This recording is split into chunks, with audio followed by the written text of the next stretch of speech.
Tuhan bersamamu. Inilah Injil suci menurut Markus.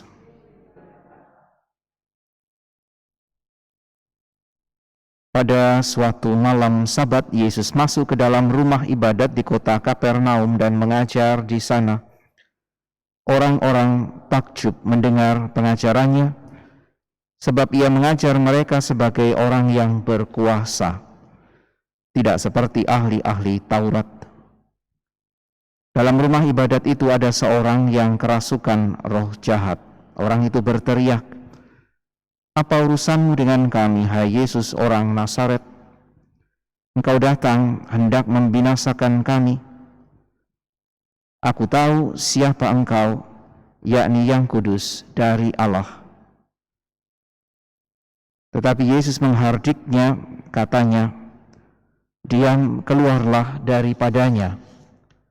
Roh jahat itu menggoncang-goncang orang itu, dan sambil menjerit dengan suara nyaring, ia keluar daripadanya.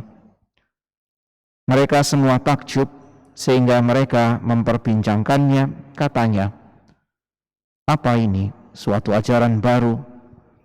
Guru ini berkata-kata dengan kuasa. Roh-roh jahat pun ia perintah, dan mereka taat kepadanya." Lalu tersebarlah dengan cepat kabar tentang Yesus ke segala penjuru di seluruh daerah Galilea. Demikianlah sabda Tuhan.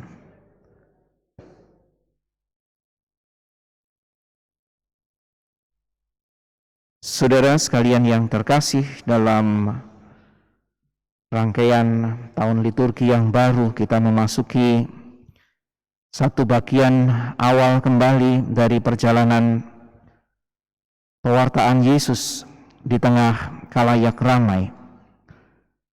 Hari ini kita berjumpa dengan kisah bagaimana orang-orang mulai takjub mendengar pengajaran Yesus karena ia mengajar sebagai orang yang berkuasa.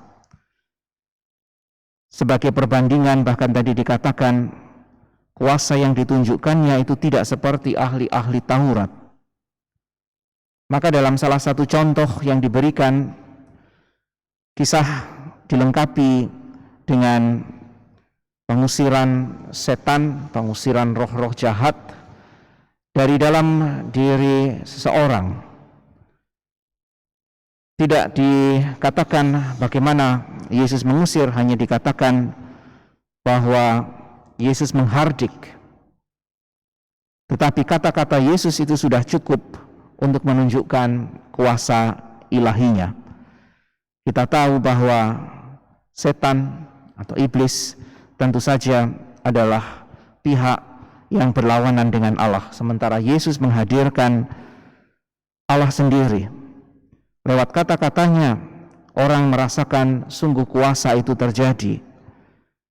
Bahkan sang iblis pun, setan pun mengakui kuasa Yesus dengan menyatakan, "Siapakah? Aku tahu siapakah engkau, yang kudus dari Allah." Saudara sekalian yang terkasih, maka dengan apa yang disabdakannya, Yesus memang menunjukkan kuasa ilahinya. Bukan hanya dengan kata-kata itu, tetapi dengan tindakannya, kata-kata itu bekerja. Mari kita mohon rahmat iman, agar kita pun semakin meyakini sabda Tuhan di dalam hidup kita sebagai sabda yang penuh kuasa. Penuh kuasa karena lalu akhirnya juga kita tanggapi dengan keterbukaan hati. Allah yang bekerja membutuhkan juga hati yang terbuka dari pihak manusia, agar kuasanya bekerja. Allah tidak pernah memaksa, tetapi mengandaikan kebebasan dan keterbukaan manusia untuk menerima kuasanya.